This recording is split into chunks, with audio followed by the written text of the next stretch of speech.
recently read The Unfair Advantage by Ash Ali and Hasan. Life isn't fair. Good timing can matter more than hard work. Well-connected people get better jobs and more qualified people, and the rich keep getting richer. You can let the unfairness of life deter you from trying something bold, or you can focus on developing your own unfair advantage. When you have an unfair advantage, your odds of starting a business and working for yourself go up substantially.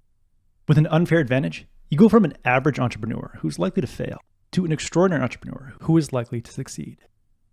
Authors Ash Ali and Hasan have identified 5 primary advantages that allow entrepreneurs to stand out in a marketplace and construct a competitive moat around themselves.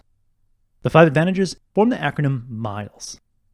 In this video, I'll explain why each component of the MILES framework offers a significant advantage and how you can build an unexpected edge in each of those advantage domains. First up, money. Money offers you more time to develop a product and a greater ability to get your product to a critical mass of people. If you were building the first airplane, more money in the bank would mean more trial planes and more runway to get each plane to a liftoff speed. But as with many success stories, including the Wright brothers who designed the first airplane, it's not the wealthiest people who succeed, but the most resourceful. When you don't have an unlimited amount of funds, you need to creatively deploy those funds. That's why Jeff Bezos says frugality drives innovation. If you don't have a bunch of money in the bank, create your unfair advantage by making your money go further. Could you move somewhere less expensive? Could you create a freelancing gig that you spend just 10 hours a week on that pays your living expenses and gives you plenty of time to try business ideas? Heck, could you even move back in with your parents to get an unfair advantage?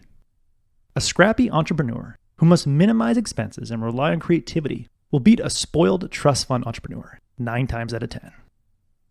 Even in cases where you need a substantial amount of capital to start your business, your ability to pitch your business to investors and sell your vision will be your unfair advantage.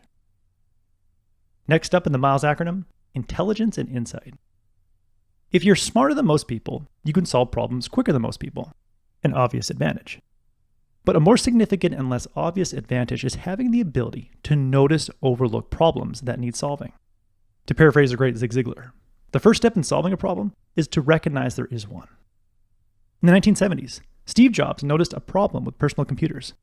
Jobs firmly believed that electronic devices needed to be beautiful, elegant, and simple, a problem that few others either didn't see or didn't care about.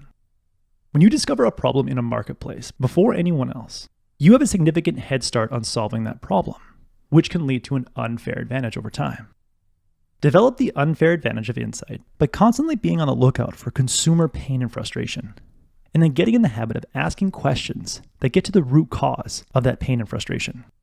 Dig deep enough and long enough, and you might find a lucrative product or service idea before anyone else. The next advantage is luck. Successful founders seem to have perfect timing. Evan Spiegel, the co-founder of Snapchat, was at the perfect age to see and experience the visual communication trend, and he happened to be at the right place, Stanford, where he met a co-founder who could code, and at the right time. The smartphone had just started taking quality front-facing video and allowed users to share their videos over their data plans. Studies show that timing accounts for almost 50% of a startup success or failure. Being at the right place at the right time and getting lucky can seem like an unfair advantage, largely out of your control and not worth focusing on. But your luck is more within your control than you think.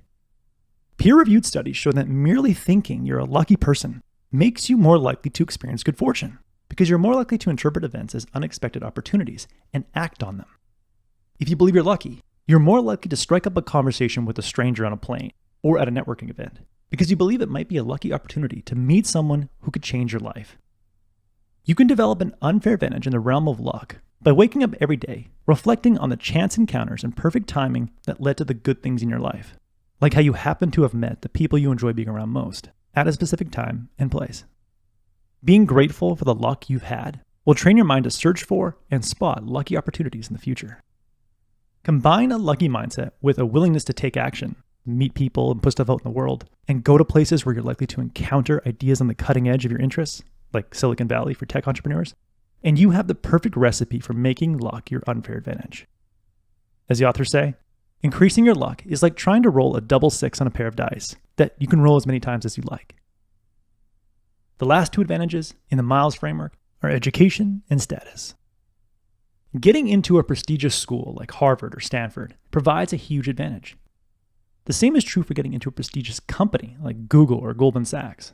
Both signal high status, which suggests to others that you can provide value. If you're working on a financial product startup, being an ex-Goldman Sachs employee or a London School of Economics grad can get you more meetings with important people because more people trust your business will do well. But if you can't get into a prestigious school or organization, you can still develop an unfair advantage in the realm of education and status by pursuing a self-directed learning path that leads to a unique collection of skills and experiences. As the title of Cal Newport's book says, get so good they can't ignore you by learning and stacking marketable skills, such as programming and design, or engineering and sales, or become an expert in 2 fields which will multiply your ability to add value, like genetics and AI, or virtual reality and psychology. If there is one life heuristic that will lead to an unfair advantage, it's this. Make learning your number 1 priority. Select all your adventures, jobs, and businesses based on how much you think you can learn in the process, even if that means temporarily sacrificing a more lucrative and enjoyable experience. Whatever you learn, use it to help people and be increasingly generous. Building a reputation as a skilled and generous person will do more for your status over the span of several decades than a prestigious degree will ever do. In the end, ask yourself 4 questions to discover your unfair advantage. First, how does my unique combination of education and experience allow me to stand out in the marketplace? And how might I stack new skills and expertise to create an unfair advantage? How have I been lucky up to this point? And where can I go, physically or online, to increase my exposure to new people, ideas, and trends to increase my probability of getting lucky? Where am I noticing problems that few others are seeing? And how can I be more resourceful and create the longest runway possible to test ideas and develop a profitable product? That was the core message that I gathered from The Unfair Advantage